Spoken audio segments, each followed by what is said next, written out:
بسم اللہ الرحمن الرحیم۔ حضرت عائشہ رضی اللہ تعالیٰ عنہا بیان کرتی ہیں، میں نے رسول اللہ صلی اللہ علیہ وسلم کو فرماتے سنا، بے شک مومن اپنے حسن خلق کی وجہ سے روزہ دار اور تہجد گزار شخص کا درجہ بھی پا لیتا ہے۔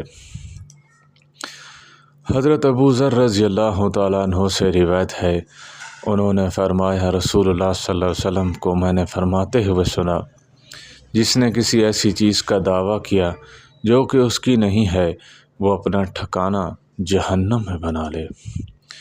حضرت ابو قتادہ رضی اللہ تعالیٰ عنہ بیان کرتے ہیں، میں نے رسول اللہ صلی اللہ علیہ وسلم کو فرماتے سنا ہے، جو شخص کسی تنگ دست کو مہلت دے یا اس کا قرض معاف کر دے، اللہ تعالیٰ اسے روز قیامت کی تکلیفوں سے نجات دے گا۔